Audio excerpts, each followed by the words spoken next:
Okay, चलिएगा। Good, great of you, great of you, great. ये सारी चीजें हैं इसके अंदर, राइट? हम अग्री कर रहे हैं इस पॉइंट पर कि स्टेम सेल्स हैं। स्टेम सेल्स किस तरीके से काम कर रहे हैं?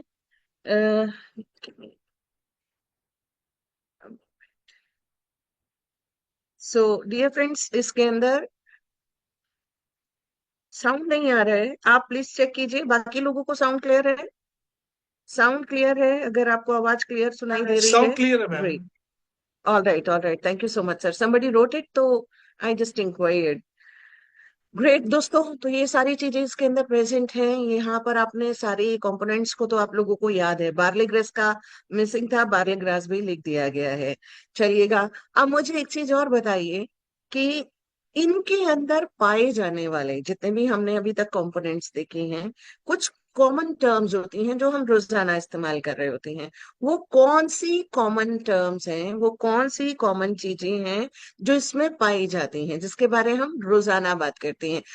मैं अपनी ही प्रेजेंटेशंस की बात कर रही हूँ। रात 9 बजे जो मैं प्रेजेंटेशंस लेती हूँ, उसमें मैं कुछ कॉमन टर्म्स यूज करती हूँ। हर बार स्लाइड आती है, हर बार स्लाइड आपके स्क्रीन पर होती है। ओके, रिजुवेनेशन प्रॉपर्टीज के बारे में बात करते हैं, ग्रेट। इसी तरीके से और बताइए, एंटीऑक्सीडेंट्स के बारे में बात करते हैं, आशु सिन्हा जी। बहुत सही। एंटीऑक्सीडेंट्स के बारे में बात करते हैं, फाइबर्स के बारे में बात करते हैं, सीताराम साहू जी। विटामिन डी, मनोरमा जी। ओके, सेल की ऊपर, सेल के ऊपर बात करते हैं, पवित्रा जी लिख रही हैं सेल के ऊपर बात करते हैं। ओके, पेन किलर्स के बारे में बात करते हैं, Aarti ji. Okay, painkillers के बारे में कब बात की गई? पता नहीं। Aarti, I am questionable, I am doubtful कि क्या लिखा आपने। इम्यूनिटी के बारे में बात करते हैं, परमिंदर जी बता रहे हैं। और किसके बारे में बात करते हैं? और थोड़ा सा सोचिए। कुछ ऐसी कॉमन टर्म्स है, रिप्लेस के बारे में, रिपेयर के बारे में, रीन्यू के बारे में। और कौन कौन सी ऐसी टर्म्स हैं? हेयर ग्रोथ के बारे में बात कर रहे होते हैं। ओके, रिपेयरिंग सेल्स के बारे में बात करते हैं, ग्रेट। रिजुवेनेशन के बारे में बात करते हैं, वाह। Diabetes, varicose, cellular, skin rejuvenation, amino acids. देखिए कितना वास्ट जा रहा है। Beauty, glowing skin, right? Okay, new cell creation. Okay, चलिएगा, अब मैं आपको ना यहाँ पर एक जनरल बात बताने जा रही हूँ। ये जो सेशन रहेगा, इसके मैं बेसिकली 3 छोटे छोटे हिस्से रखने वाली हूँ। पहले हिस्से के अंदर हम बात करने वाले हैं सिंपली कि जनरली आपने नोटिस किया होगा जब हम हर चीज में बोलते हैं oxidative stress and free radical formation, right? Oxidative stress, free radical formation, ये होते हैं दोनों टर्म्स, रोजाना बोले जाते हैं। हाँ है तो आप हैंड रेस कर सकते हैं, आप हैंड रेस करके बता सकते हैं। आप डिटॉक्सिफिकेशन के बारे में बताया आपने, राइट? हम लोग रोजाना बात कर रहे होते हैं कि किस तरीके से हमारी बॉडी के अंदर फ्री रेडिकल्स का प्रोडक्शन होता है, ऑक्सीडेटिव स्ट्रेस कॉज होती है, जिसकी वजह से हम बीमार पड़ते हैं। सबसे पहले रूट कॉज तो पता होना चाहिए ना आपको बीमारियों का। अगर हम आज की डेट में बीमार ज्यादा पड़ रहे हैं, जबकि फैसिलिटीज बढ़ गई हैं, अगर देखा जाए मेडिकल फैसिलिटीज पहले से कहीं ज्यादा हैं। इतना ज्यादा पहले कहीं होता था कि कोई छोटा सा बात है सर्जरी करा लो, इस तरीके से इतने कॉमन ऑपरेशंस होते थे। इतना कॉमन ऑपरेशंस नहीं हुआ करते थे, इतने कॉमन, इतनी ज्यादा हाईली इफेक्टिव मेडिसिन नहीं हुआ करती थी, इतनी पावरफुल मेडिटेशन मेडिसिन नहीं होती थी जितनी आज की डेट में हम ले रहे हैं।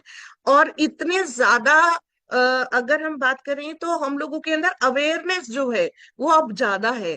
उसके बावजूद बीमारी और ज्यादा स्पीड पर बढ़ रही है।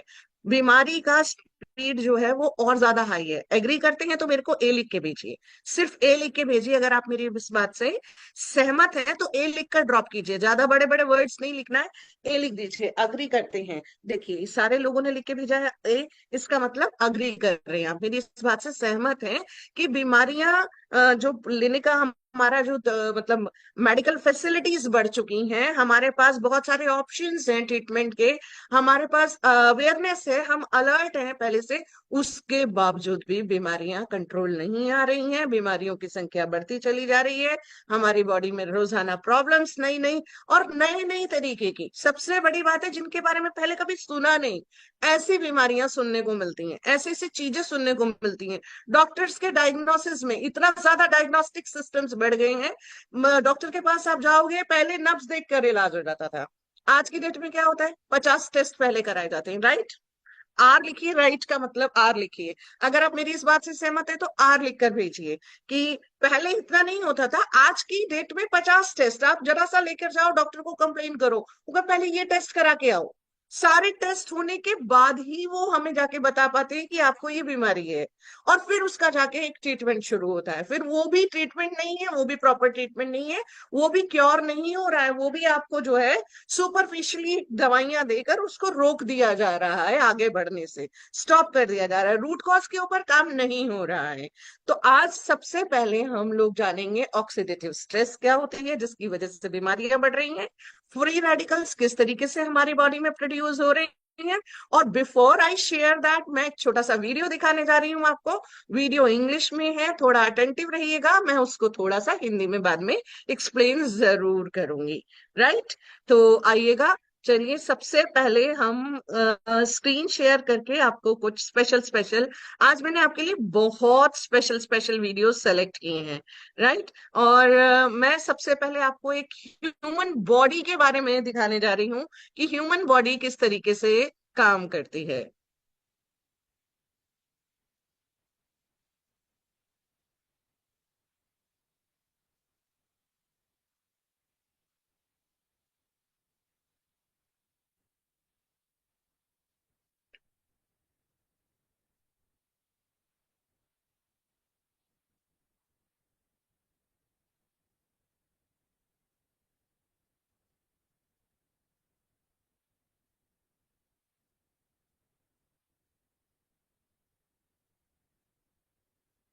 रचना, शक्तिशाली मांसपेशियां, सहायक कंकाल, महत्वपूर्ण परिसंचरण प्रणाली और जटिल तंत्रिका नेटवर्क सभी मिलकर काम करते हैं। हर जीवन के आंदोलन को शक्ति देते हैं, जो हमें हर दिन जीने की अनुमति देता है। मानव शरीर की जटिल संरचना, शक्तिशाली मांसपेशियां, सहायक कंकाल, महत्वपूर्ण परिसंचरण प्रणाली और जटिल तंत्रिका नेटवर्क सभी मिलकर काम करते हैं। हर जीवन के आंदोलन को शक्ति देते हैं, जो हमें हर दिन जीने की अनुमति देता है। मानव शरीर की जट देखा दोस्तों, ये एक बॉडी जो है, ये कितने सारे डिफरेंट सिस्टम से मिलकर बनी है। एक आपका पूरा का पूरा एक स्केलेटन अलग दिखाया है, एक नर्व सिस्टम अलग दिखाया है जिसमें पूरा का सिर्फ नर्व स्केलेटन है। पूरी बॉडी के अलग अलग पार्ट्स मिलकर कंपोज होकर किस तरीके से ये बॉडी बना रहे हैं, इसको एक बार फिर से गौर से देखिएगा, क्योंकि आज हम ना इनके बेसिक रूट कॉजेस के ऊपर काम करेंगे। रूट कॉजेस के ऊपर वर्क करेंगे, फिर हम अपने प्रोडक्ट के बारे में आएंगे, आपको प्रोडक्ट की अंडरस्टैंडिंग इजली हो जाएगी। दिल संरचना, शक्तिशाली मांसपेशियां, सहायक कंकाल, महत्वपूर्ण परिसंचरण प्रणाली और जटिल तंत्रिका नेटवर्क सभी मिलकर काम करते हैं। हर जीवन के आंदोलन को शक्ति देते हैं, जो हमें हर दिन जीने की अनुमति देता है। मानव शरीर देखा आपने? Okay, give me a moment, मैं और स्क्रीन शेयर करके और कुछ चीजें आपसे शेयर करने जा रही हूँ। को शक्ति देते हैं, जो हमें हर दिन जीने की अनुमति। मानव शरीर की जटिल संरचना, शक्तिशाली मांसपेशियां। Second video is also similar kind, लेकिन ये थोड़ा सा डिफरेंट है। आप इसमें बॉडी के इंटरनली किस तरीके से हमारी स्किन की जो स्किन है, क्योंकि स्किन डिजीजेस के ऊपर इसके रिजल्ट्स बहुत इफेक्टिव हैं, तो स्किन की कितनी लेयरिंग्स हैं, स्किन किस तरीके से काम कर रही है, इसके ऊपर एक छोटा सा ग्लिम्स देखिए।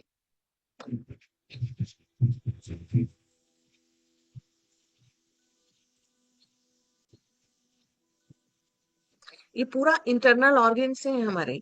ये इंटरनल ऑर्गन्स किस तरीके से काम कर रहे हैं, कहाँ कहाँ कौन सी चीजें फिटेड हैं, कैसे ये हमारी बॉडी के पूरे पूरे सिस्टम्स जो हैं, इनके ऊपर एक लेयर चढ़ा हुआ है स्किन का, और ये कितना प्रोटेक्टेड है, कितना इफेक्टिव है। एक ह्यूमन बॉडी कितनी कॉम्प्लेक्स मैकेनिज्म है, मशीनरी है, इस छोटे छोटे वीडियोस के माध्यम से हम वही समझने की कोशिश कर रहे हैं। आइएगा, अब मैं आपको दिखाने जा रही हूँ एक वीडियो जहां पर हम बात करेंगे ऑक्सीडेटिव स्ट्रेस, इन्फ्लामेशन यानी सूजन जो हमारी बॉडी पे आ जाती है, और फ्री रेडिकल्स के फॉर्मेशन का। फ्री रेडिकल्स की वजह से बहुत सारे डिजीजेस हमारी बॉडी में होती हैं। जितने भी आपका ये कैंसर है, हार्ट डिजीजेस हैं, आपका ब्रेन स्टॉर्म्स हैं, ब्लड से रिलेटेड प्रॉब्लम्स हैं, ये सारी की सारी प्रॉब्लम्स बॉडी में कॉज हो रही हैं आज की डेट में because of free radical formation और ऑक्सीडेटिव स्ट्रेस। क्या है ये ऑक्सीडेटिव स्ट्रेस, कैसे कॉज होती है, कैसे इसको हम एलिमिनेट कर पाएंगे, और क्यों हमारा प्रोडक्ट के अंदर जब हम बात करते हैं तो उस प्रोडक्ट में क्या ऐसा स्पेशल है, आप ही आंसर करेंगे। आज का जो ट्रेनिंग सेशन है ना, इसमें आंसरिंग आपके पास रहेगी। मैं सिर्फ आपको क्वेश्चंस क्वेश्चंस करूंगी, क्वेश्चंस के आंसर्स आपको खुद करने होंगे, तभी आपको आइडिया लगेगा कि कैसे हो रहा है। तो चलिएगा एक वीडियो देखते हैं जो बहुत इफेक्टिव है।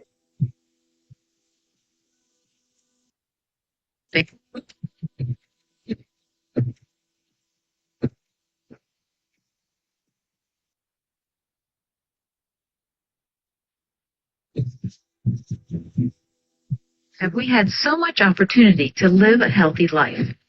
We have year-round access to advanced medical treatments, clean water, and fresh produce. However, our modern world has also exposed us to many harmful elements. Environmental toxins, processed foods, stress, and drugs all take a toll on the body. As a result, our bodies have been forced to deal with inflammation, free radical damage, and oxidative stress. In this lesson, we will discuss these factors and how they impact your health. We are all familiar with the inflammation that comes with a scrape on the knee. Inflammation is the body's natural reaction to something harmful or irritating. Within moments, the skin surrounding the scrape gets red, swollen, and painful. Inflammation serves a valuable purpose. It's an early and necessary step in the healing process. In the case of an accident or injury, it typically runs its course and all signs disappear within a few days. However, inflammation can occur inside the body. This type of inflammation can be chronic and systematic. For example, the linings of the blood vessels can become inflamed throughout the body. Chronic inflammatory processes like these may not present with any symptoms until damage has already been done.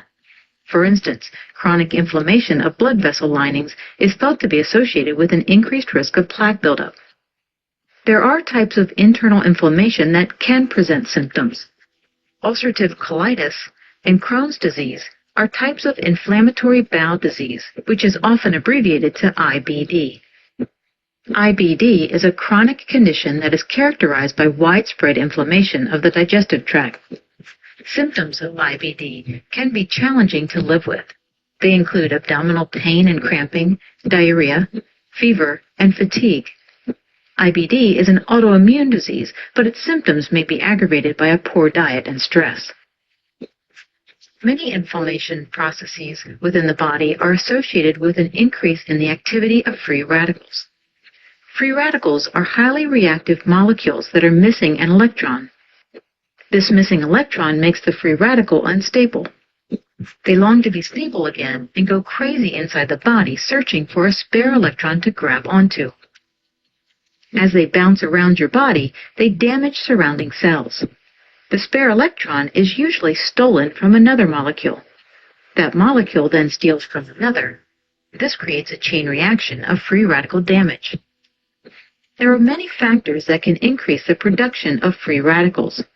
These include smoking, certain medications, radiation, metabolic processes, food additives, and physical or emotional stress. Antioxidants are molecules that donate electrons to free radicals. This calms the free radicals down, preventing further damage. Antioxidants can be obtained from foods and include vitamins C and E, as well as other micronutrients. If the body is unable to break the cascade of free radical damage, it can experience oxidative stress. Oxidative stress is defined as an imbalance between the production of free radicals and the available antioxidant defenses. It damages cell membranes, proteins, and DNA. In simpler terms, it's the collective damage sustained by the body due to the constant free radical activity. So if you think of free radicals as tornadoes, then oxidative stress would be the collective damage the town sustained from those tornado strikes. Let's review. In this lesson, we learned that friends, ये जो हमने अभी भी video देखा, इसमें ना दो तीन चीजें एक्सप्लेन की गई थी। सबसे पहले कि सूजन सूजन जो हम देखते हैं कि चोट लगती है, तो चोट लगने पर क्या होता है कि कभी भी कोई घुटने से दिखाया था वहां पर कि घुटने पर एक चोट लगी, वहां पर रैशेस पड़े, छिला, छिलने की वजह से बॉडी ने वहां उसके ऊपर एक लेयरिंग बनाई, रैशेस बनाए, उसके ऊपर एक प्रोटेक्टिव लेयरिंग बनी। प्रोटेक्टिव लेयरिंग के बाद वहां पर रेडनेस बढ़ गई, रेडनेस बढ़ने से धीरे धीरे वहां पर एक जो पूरा ब्लड आ रहा है, फ्लो होकर आ रहा है, ताकि वहां एक स्पेशल, कहते हैं कि जैसे एम्बुलेंस आती है ना, तो इसी तरीके से हमारी बॉडी के अंदर जो रेड ब्लड सेल्स हैं वो भाग कर आते हैं जहां भी कहीं चोट लगती है, और उसके ऊपर आकर काम करना शुरू करते हैं कि ताकि उसको ठीक किया जा सके। अब बॉडी ने अपना काम करना शुरू किया। गिव मी अ मोमेंट, में 1 मिनट बस दीजिएगा।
जब हमने सूजन देखा, तो सूजन सिर्फ एक्सटर्नल नहीं होती, सूजन इंटरनल भी होती है। हमारी ब्लड की जो वेसल्स हैं उसके ऊपर भी सूजन होती है, हमारे इंटरनल ऑर्गन्स के ऊपर भी सूजन आ जाती है। और ये सूजन किस लिए आती है? क्योंकि ये सूजन जो है ना, देखिए, दो चीजें जो मैं आपको बताने जा रही हूँ। ना तो बुखार कोई बीमारी होती है, और ना ही सूजन कोई बीमारी है। ना तो सूजन कोई बीमारी है, ना ही बुखार कोई बीमारी है। ये दोनों सिम्टम्स हैं किस चीज के? कि हमारी बॉडी का कोई ना कोई इंटरनल ऑर्गन, कोई ना कोई इंटरनल ऑर्गन जो हमारी बॉडी में, उसके ऊपर कोई ना कोई इम्पैक्ट आया हुआ है, यानी वो सफर कर रहा है, वो परेशान है, वो तकलीफ में है।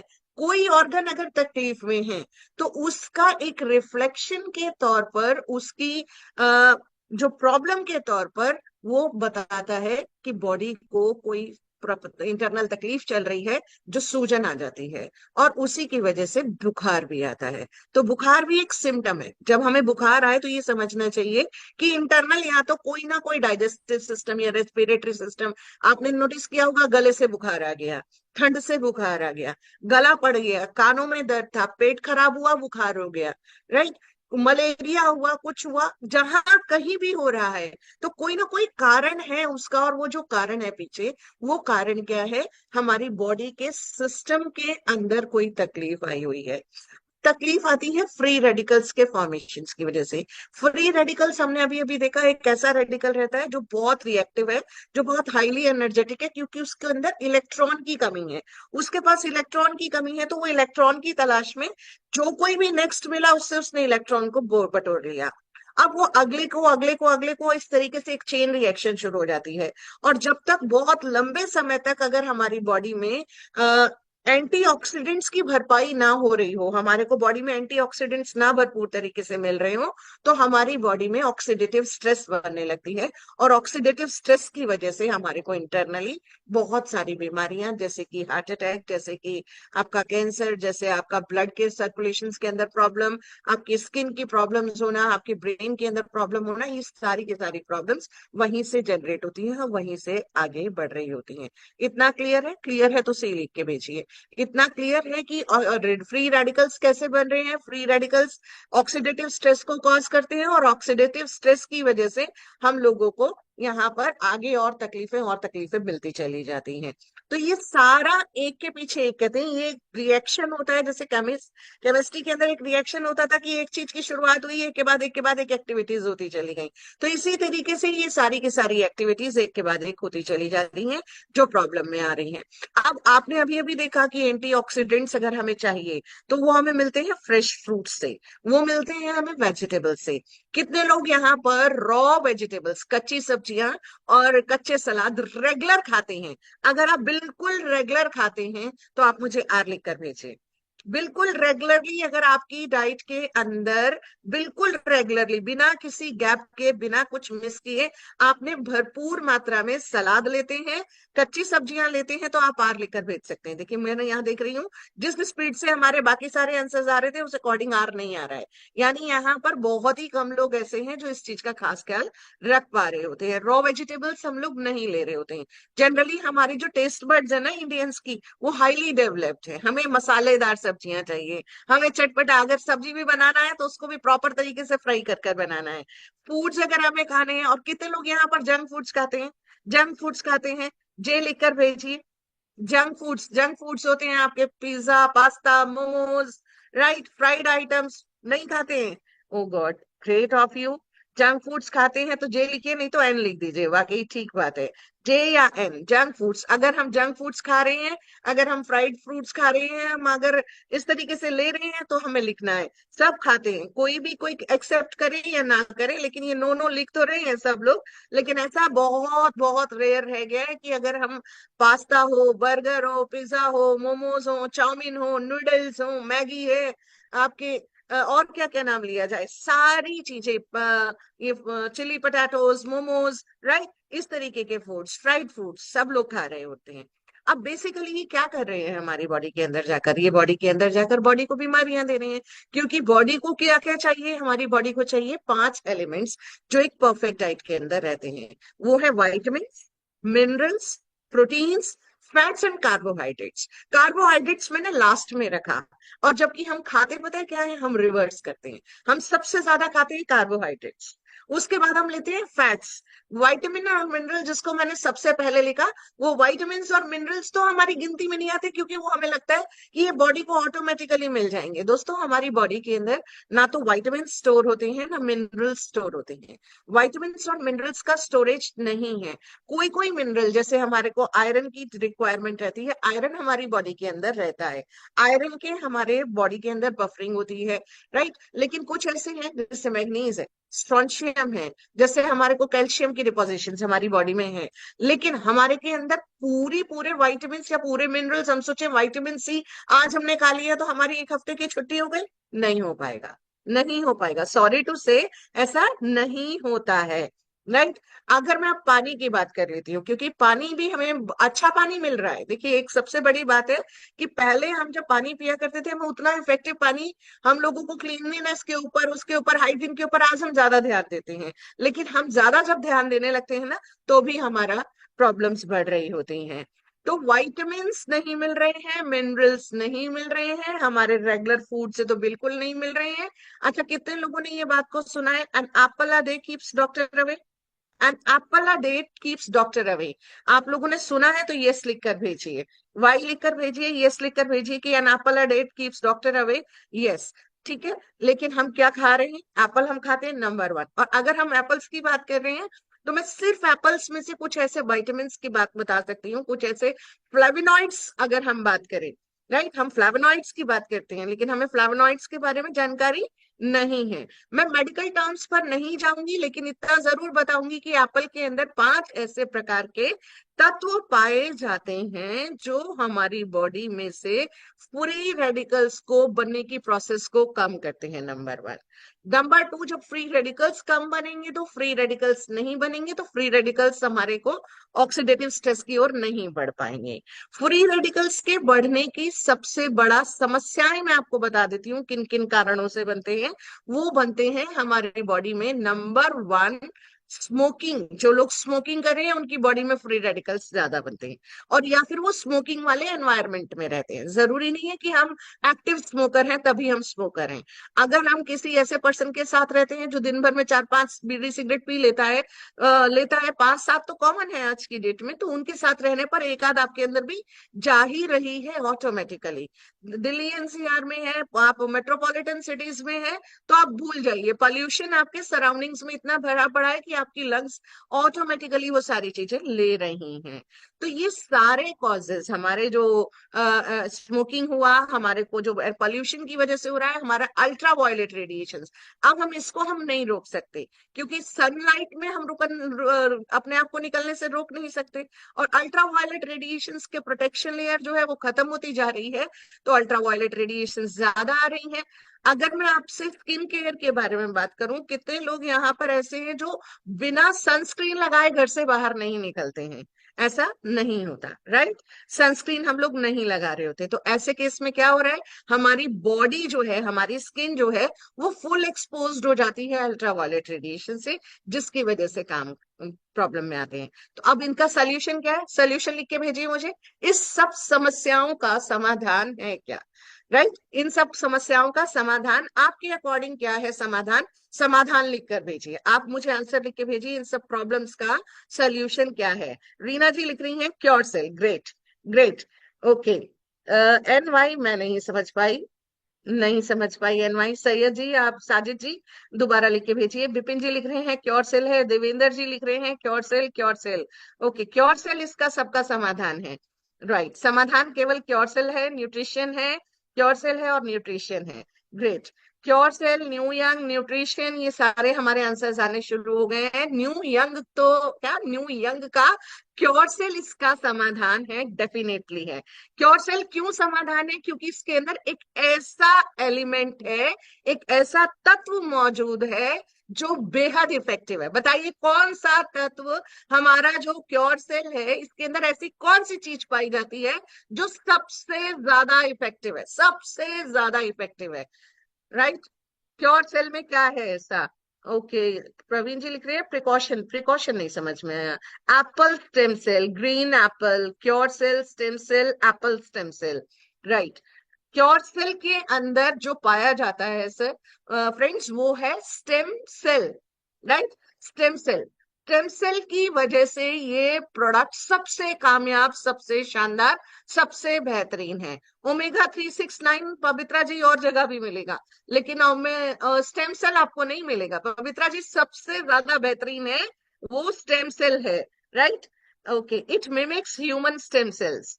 मिमिक्स, रणवीर जी लिख रहे हैं मिमिक, मिमिक नहीं sir, it gets converted, it's properly converted, it's just not the mimicry, it's basically effective, very effectively. तो green apple, apple stem cell, apple stem cell. चलिएगा, स्टेम सेल क्या है? कितने लोगों को पता है स्टेम सेल क्या है? Extra oxygen inlet, no, right? Okay लिख रहे हैं यस। मुझे बताइए कितने लोगों को यहाँ पर पता है? जितने लोग यहाँ पर मौजूद है, मैं एक बार सबके एक बार हैंड्स डाउन कर रही हूँ। और अब मुझे बताइए आप लोग कि कितने लोगों को यहाँ पर इस बात का पता है कि जो स्टेम सेल है वो क्या है? स्टेम सेल क्या है?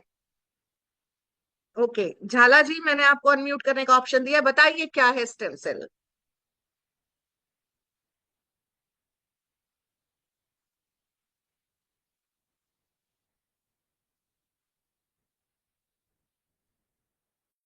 नहीं बताना चाहते? Okay,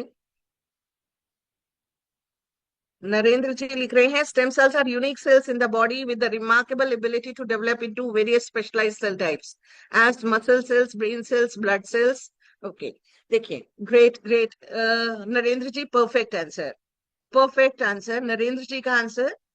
okay, powerful cell regenerate our sales.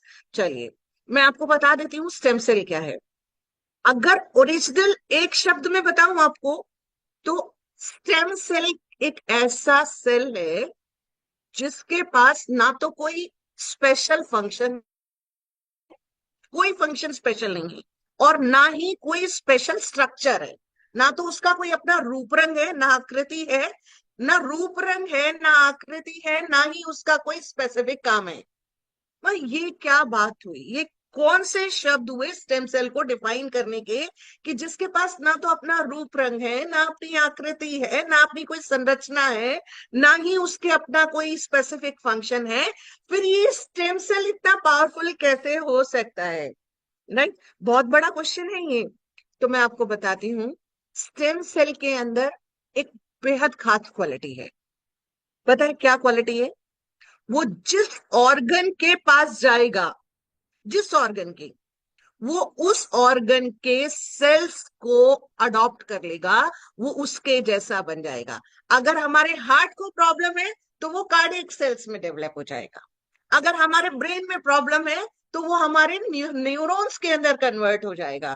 अगर हमारी स्किन के अंदर प्रॉब्लम है तो वो हमारी स्किन सेल्स में कन्वर्ट हो जाएगा। एपिडर्मल सेल्स हुई, एपिथेलियल सेल्स हुई, जिस तरीके की, जिस लेयर के अंदर, डर्मल, एपिडर्मल, राइट, डर्मिस, कितनी जिस भी तरीके की, उसमें कन्वर्टेड हो जाएगा। अगर आपकी किडनी में प्रॉब्लम है तो वो किडनी के सेल्स का रूप रंग धारण कर लेगा। तो स्टेम सेल्स वो सेल्स हैं जिनकी अपनी कोई क्वालिटी ना होते हुए भी वो सारी बॉडी की सेल्स को बनाते हैं, जनरेट करते हैं, और उसी की तरीके का स्ट्रक्चरिंग ले लेते हैं। अग्री कर रहे हैं इस बात से? सहमत है? समझ में आ रहा है? समझ में आ रहा है तो मैं आगे बताती हूँ। समझ में आता है तो और अग्री करें, एक बार बताएं मुझे कि समझ में आ रहा है। यस नो, यस नो कुछ भी लिखकर भेज सकते हैं। तो स्टेम सेल्स का कोई अपना स्पेसिफिक टाइप नहीं है, स्ट्रक्चर नहीं है, फंक्शन नहीं है। जिस तरीके के बॉडी में छोड़ोगे वहां पर हो जाएगा। और सबसे इंपॉर्टेंट बात अब मैं आपको बताने जा रही हूँ कि ये जो स्टेम सेल्स हैं, ये कई तरीके की होती हैं। राइट, 4-5 वैरायटी है स्टेम सेल्स की अपने आप में। और इनके अंदर एक इंपॉर्टेंट चीज है कि ये अपने आप को डिवाइड करती हैं 15 to 20 to 30 टाइम्स। कोई 15 टाइम्स है, कोई 20 है, तो कोई 25 है, तो कोई 30 टाइम्स है। बिल्कुल सेम स्ट्रक्चर में, सेम कॉम्पोजिशन में, सेम स्टेम सेल में, और सेम तरीके की सेल्स में ये अपने आप को कन्वर्ट करते हैं, डिवाइड करते हैं। डिवाइड करने के बाद भी इनकी जो एफिशिएंसी है, इनकी जो कैपेसिटी है, इनकी जो फंक्शनैलिटी है, इनका जो ओरिजिनलिटी है, वो एज इट इज त्यों की त्यों रहती है। राइट, ये डिवाइड होते रहते हैं, डिवाइड होते रहते हैं। राइट, मल्टीप्लाई हो रहे हैं, डिवाइड होकर ही इनका जो प्रोसेस है वो डिवीजन के थ्रू ही मल्टीप्लीकेशन का प्रोसेस है। They are getting multiplied by dividing themselves. The body cells जो होती हैं हमारी, वो दो तरीके की डिवीजन होते हैं हमारी बॉडी के अंदर। एक होता है आपका मायोसिस, एक माइटोसिस। राइट, अगर आप साइंस बैकग्राउंड से हैं तो आपने मियोसिस माइटोसिस के बारे में पढ़ा होगा। तो meiosis and mitosis are the two processes, और ये अपने आप को डिवाइड करते हैं, लेकिन डिवाइड होने के बाद ये same same structure, same capacity, same सब चीज के ऊपर 30 टाइम्स तक डिवाइड कर लेते हैं, और सेम तरीके की प्रोसेसेस इनके अंदर चलती रहती हैं। अब इसके अंदर सबसे बड़ी पता है क्या है? ये जिस प्रोसेस में, जिसमें ये ढलते हैं, इस प्रोसेस को कहते हैं लीनिएज। लीनिएज का मतलब है, अगर इसको कार्डियक सेल्स में डेवलप होना है तो ये कार्डियक सेल्स का स्ट्रक्चर ले लेते हैं, ब्रेन सेल्स में होना है तो ब्रेन सेल्स का स्ट्रक्चर ले लेते हैं। तो ये जो प्रोसेस है ये कहलाता है लीनिएज। अगर हमने इनको, अगर हमें सपोजिंगली हमें पता है कि हम लोगों ने स्टेम सेल्स की थेरापी के बारे में पढ़ा, हम लोगों ने स्टेम सेल्स की थेरापी को समझा और जाना है। मैं एप्पल स्टेम सेल पर बाद में आती हूँ, पहले मैं अभी स्टेम सेल्स के बारे में जनरल बात कर रही हूँ।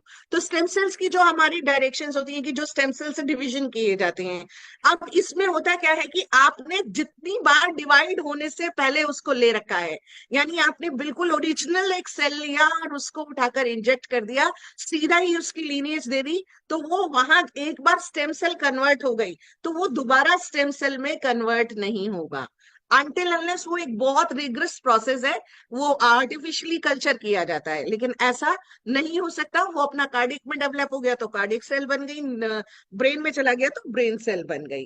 तो लीनिएज हो जाता है। लीनिएज हो जाने के बाद वो हमारी बॉडी के उन बेसिक फंक्शंस को कंट्रोल करते हैं, गवर्न करते हैं, रीन्यू करते हैं, रिपेयर करते हैं, जो अभी हमने सारी चीजें पढ़ी थी। अब आते हैं दोस्तों, आप सबको पता है, एक क्वेश्चन करती हूँ, चलिए, व्हाट इज एजिंग? एजिंग क्या है?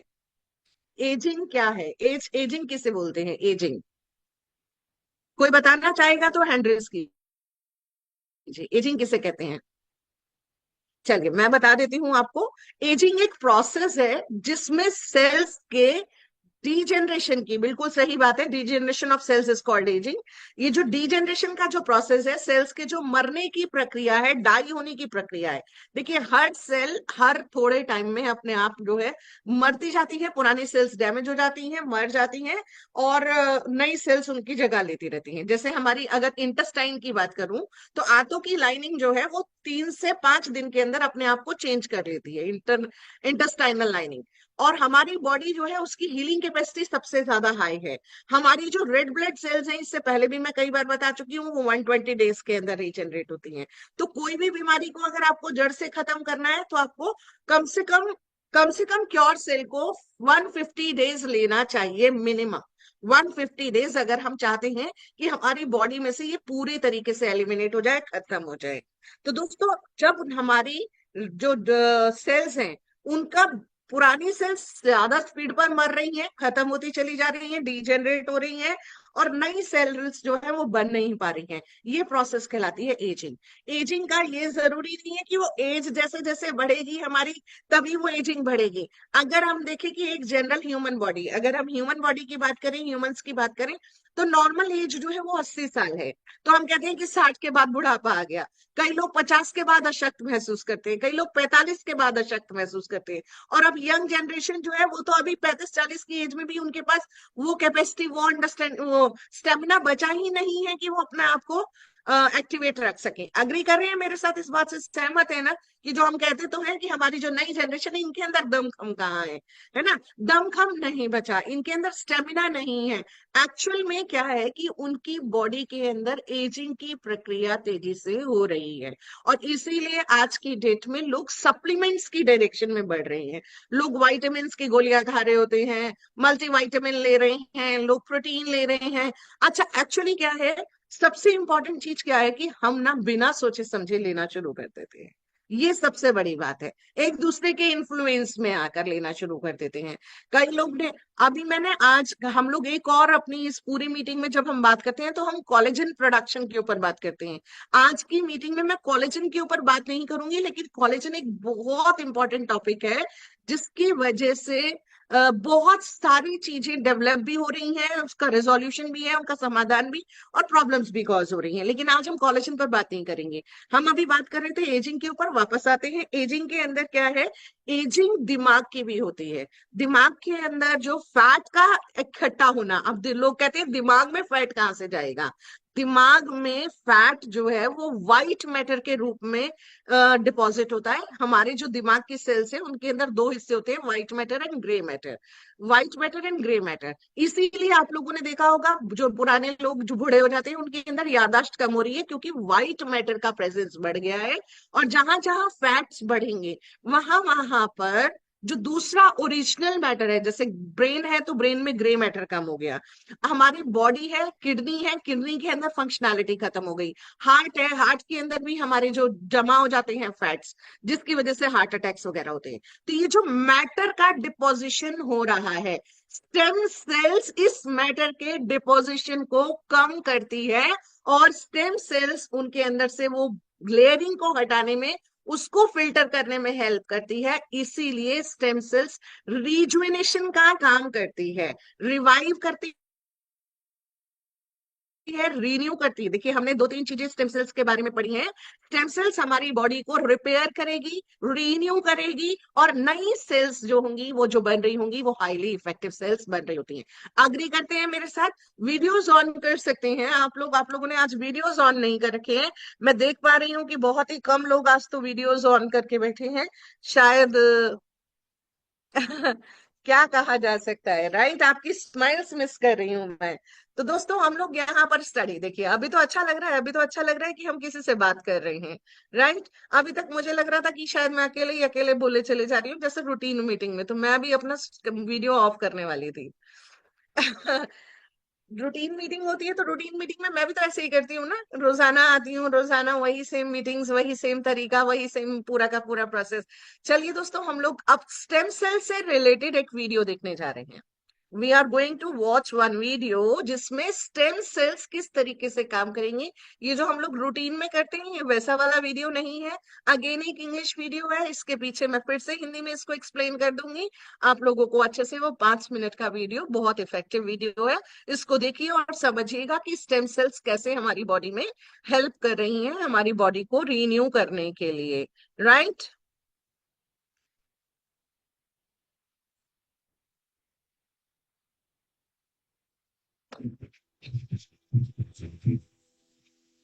मानव शरीर की जटिल संरचना, शक्तिशाली मांसपेशियां, सहायक कंकाल, महत्वपूर्ण परिसंचरण प्रणाली और जटिल तंत्रिका नेटवर्क सभी मिलकर काम करते हैं। You are हर an जीवन के organized आंदोलन mass of को 30 शक्ति trillion देते हैं, जो cells, हमें हर but दिन these जीने cells की are in अनुमति constant देता है। flux. मानव शरीर की Nearly 330 million new cells replace old cells in your body every day.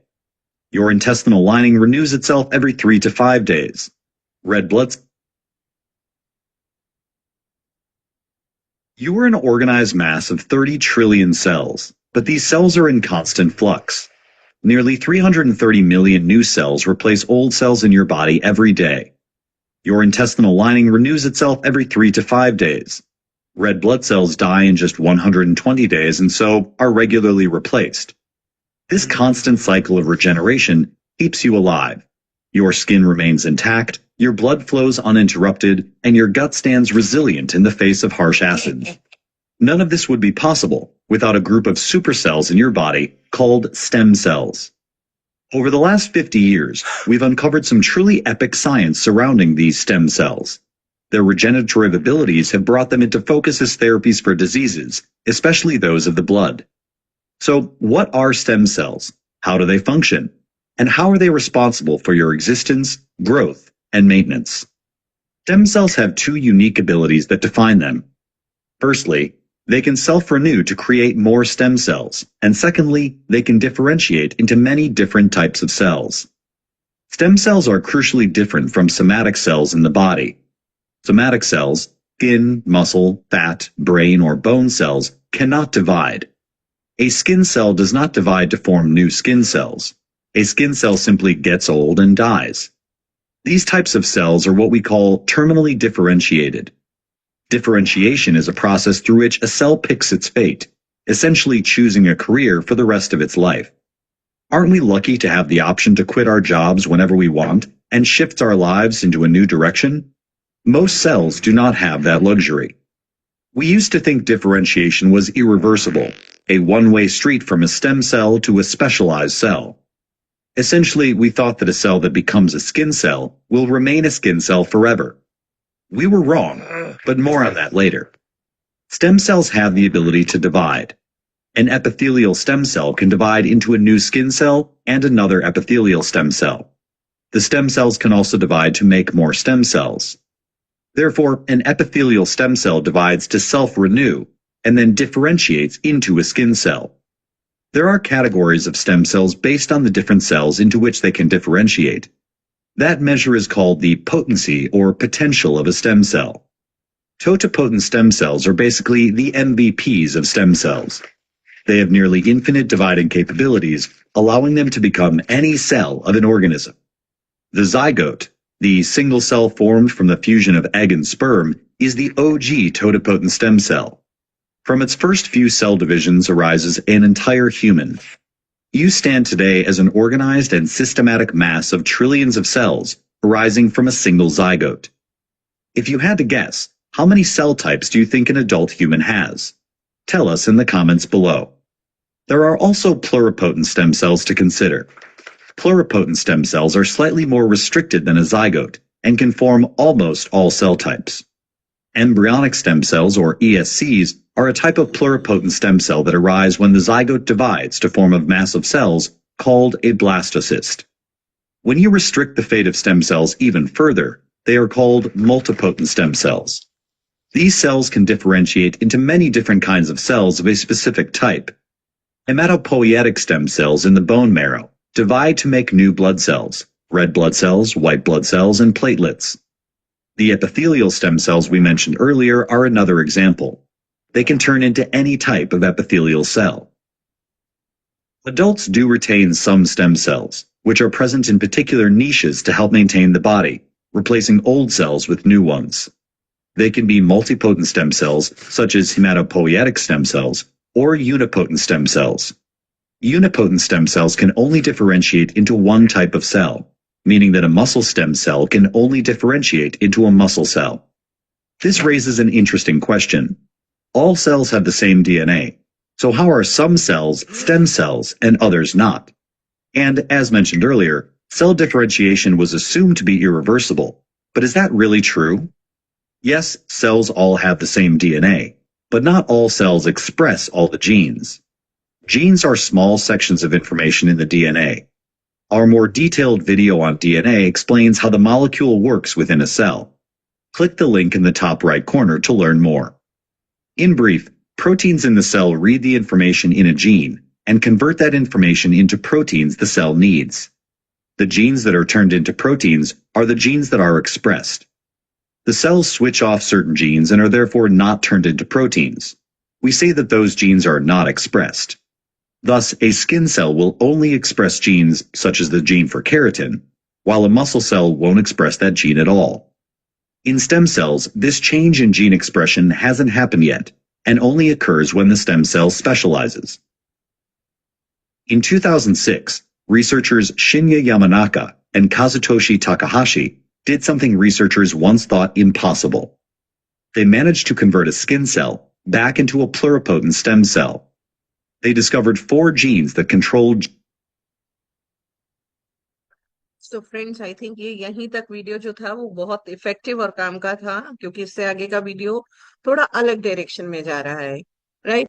तो हम वापस आते हैं, समझते हैं। अभी जो हम लोगों ने वीडियो देखा, इस वीडियो के अंदर एक बहुत इंपॉर्टेंट बात को समझाया गया कि स्टेम सेल्स जो हैं वो तो अपने आप को कन्वर्ट कर रहे हैं, मसल स्टेम सेल्स अलग रहती हैं। आपने अभी अभी नोटिस किया होगा कि हर इंटेस्टाइनल स्टेम सेल्स अलग हैं। अब इंटेस्टाइनल स्टेम सेल से इंटेस्टाइनल स्टेम सेल्स डेवलप हो सकती हैं, मसल स्टेम सेल से muscle stem cells further develop हो सकती हैं, लेकिन जो बेसिक स्टेम सेल था जिससे सारी सेल्स डेवलप हो सकती हैं, वो हमारी बॉडी के अंदर एम्ब्रियोनल कॉर्ड के अंदर प्रिजर्व रहता है।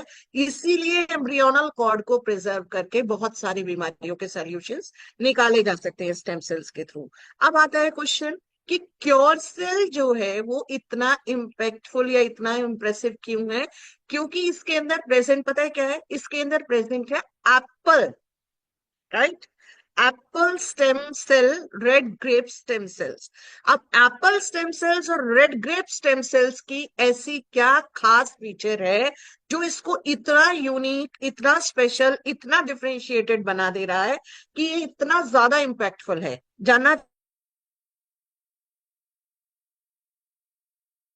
स्पेशलिटी है जो कि इतना डिफरेंशिएटेड है कि ये हमारी बॉडी में पाए जाने वाले जो नेचुरल एम्ब्रियोनिकल कॉर्ड के अंदर स्टेम सेल्स हैं उससे भी ज्यादा इंपैक्टफुल है, क्योंकि ये हमारी बॉडी में हर तरीके की सेल ग्रोथ को बना सकता है, रिन्यू कर सकता है, रिवाइव कर सकता है, रिपेयर कर सकता है, ऑर्गेनाइज कर सकता है।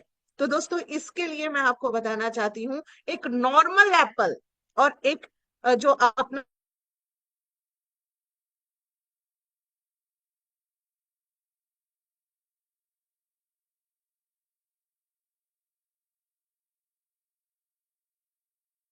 इसके अंदर से ही क्यों एप्पल स्टेम सेल को निकाला जा रहा है, उसी से ही निकालने के बाद उसको क्यों प्रिजर्व किया गया, उसकी एफिशिएंसी कितनी है? अगर आपको एक स्लाइड के माध्यम से मैं इसकी एफिशिएंसी बताऊं तो मैं अब आपके सामने एक स्लाइड रखने जा रही हूं, and this slide will conclude कि ये जो हमारा क्योर सेल है वो इतना स्पेशल क्यों है, राइट? आपको एक आंसर मिलने वाला है कि क्योर सेल जो है वो इतना पावरफुल क्यों है। इस इसका कारण है, ये आपके सामने एक रिसर्च बेस्ड स्लाइड है। जितनी भी मैंने आपको वीडियोस दिखाई हैं, ये सारी की सारी डॉक्टर्स की सारी वीडियोस जो हैं, ये बिल्कुल ऑथेंटिक वीडियोस हैं और ये बहुत पावरफुल वीडियोस हैं। राइट, अभी आइएगा, मैं आपके सामने एक स्क्रीन पर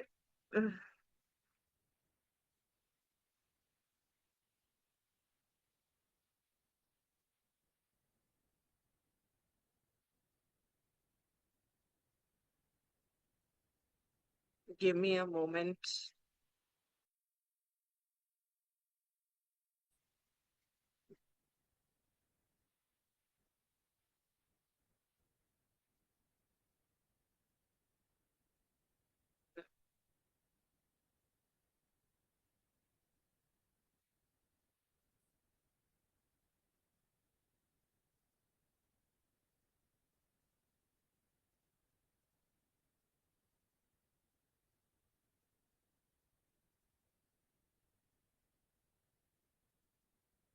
दोस्तों आई मिस दैट, क्योंकि ये जो मेरा अभी सिस्टम शट डाउन हुआ था ना, उसमें ये कैनवा ने मेरा वो जो डिजाइन मैंने करके रखी थी वो वापस ले लिया है और मैं अपने टेम्पलेट पर नहीं जा पा रही हूँ। Such no problem at all. बता देती हूँ वो जिस्ट क्या है। वो जिस्ट ये है कि अगर एप्पल स्टेम सेल का 0.01%, कितना, 100वां हिस्सा हमारी बॉडी के अंदर इंट्रोड्यूस होता है, तो वो हमारी बॉडी में 80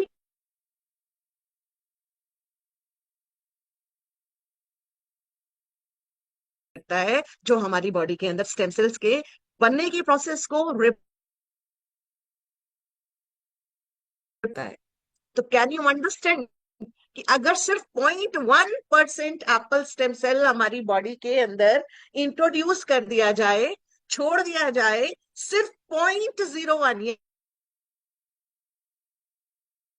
यानी एप्पल स्टेम सेल का 1/100वां हिस्सा, और वो 60% तक हमारी बॉडी के फंक्शंस को एक्सेलरेट कर देगा। तो सोच के देखिएगा, जो हमारा क्योर सेल है, इसका तो मेन,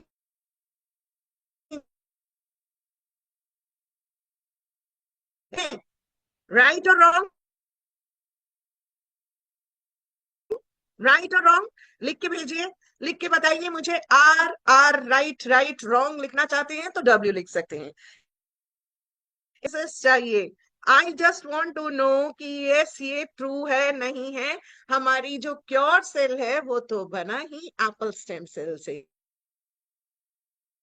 मैं आपको ये सारे वीडियोस के लिंक शेयर कर दूंगी। चाहते हैं, ऑथेंटिसिटी ऑफ इंफॉर्मेशन को चेक करना चाहते हैं, अगर आप इस पूरी इंफॉर्मेशन को खुद से एक्सेस करके खुद से अपनी किसी चीज को रिसर्च में लाना चाहते हैं, डेवलप करना चाहते हैं, तो I will share these things with you. But my dear friends, this is absolutely right कि जो क्योर सेल है, इसके अंदर जो एप्पल स्टेम सेल है, वो हमारी बॉडी के अंदर 200 से ज्यादा बीमारियों को कंट्रोल करने के लिए सिर्फ लास्ट के 2 मिनट्स 3 मिनट्स आपसे और लेना चाहूंगी, क्योंकि मैं बताना चाहती हूँ एक और टर्म को, और इस टर्म का नाम है fortification, fortified, loaded, fully loaded, overloaded जिसे कह सकते हैं, एक्स्ट्रा लोडेड कहते हैं। जब आप चीज वो खाते हैं ना, पिज्जा, कितने लोगों को जब पिज्जा खाने जाते हैं तो एक्स्ट्रा चीजी पिज्जा ऑर्डर करना पसंद है, लोडेड विद एक्स्ट्रा चीज, ऊपर से एक्स्ट्रा एक्स्ट्रा चीज लगाकर, टॉपिंग्स लगाकर।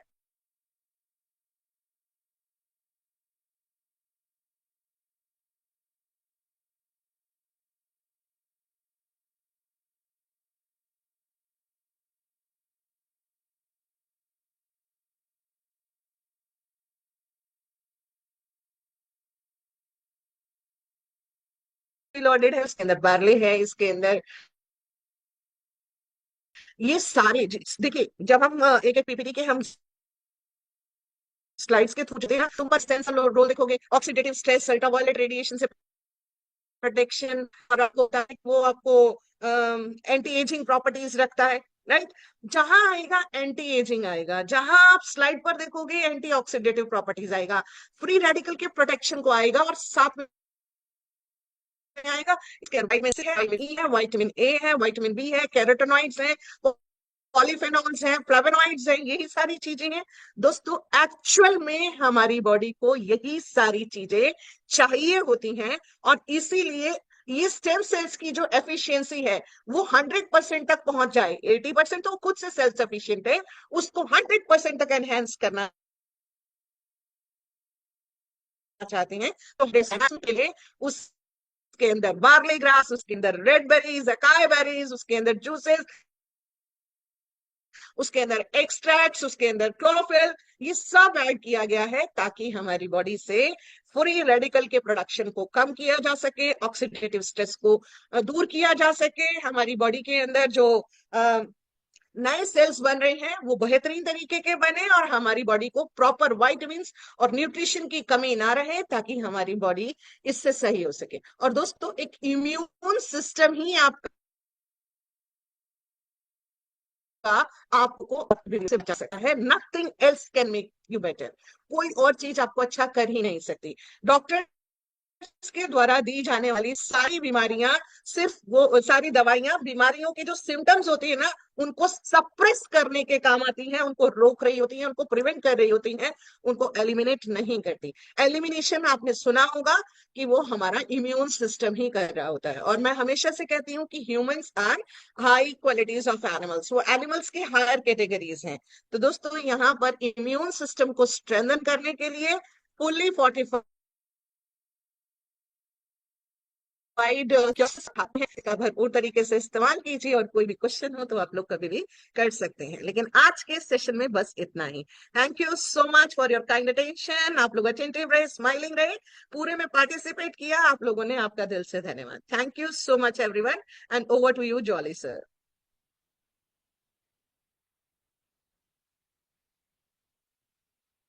Jolly sir, thank are you, you there? Thank you ma'am, thank you, बहुत बहुत धन्यवाद। मैं बहुत ही, देखिए, बहुत क्रिटिकल जगह में खड़ा हूँ और पूरी मीटिंग मैंने सुनी है, खाली प्रोडक्ट देख रहा था और चीजें समझ रहा था। मैम ये मीटिंग मुझे लगता है कि काफी लोगों को इसका बेनिफिट मिलेगा, और आने वाले टाइम में इसका बहुत ज्यादा बेनिफिट लोग उठा सकते हैं। थैंक यू मैम, आपने एक बहुत बड़ा प्रयास किया, और ये प्रयास होते रहना चाहिए, आपका साथ चाहिए। हेलो।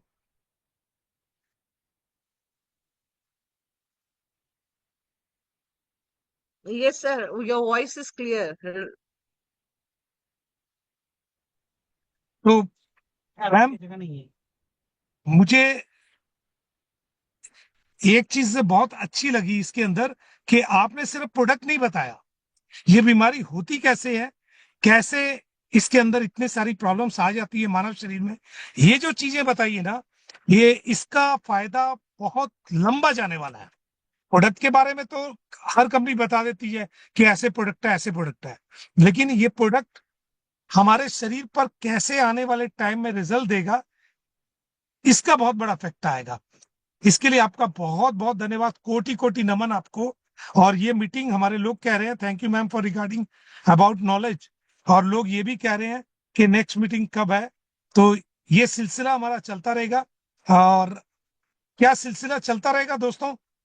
मैं एक बार हैंड रेस करवा कर देख लूं, क्या ये सिलसिला चलता रहना चाहिए? Okay okay okay okay, good good good good good, बढ़ते जा रहे हैं। क्या ये यस यस यस, लोगों ने यस कर कर कह दिया। तो मैम थैंक यू, आपका बहुत बहुत धन्यवाद। आपका, आपकी इसी ब्लेसिंग के साथ लोगों की लाइफ में बहुत बड़ा बदलाव आ जाएगा, और लोग काफी आगे बढ़ेंगे, काफी चेंजेस आएगा, इसमें आपका बहुत बड़ा हाथ होगा।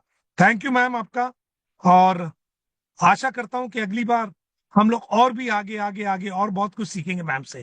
थैंक यू मैम, आपका जितना भी धन्यवाद किया जाए वो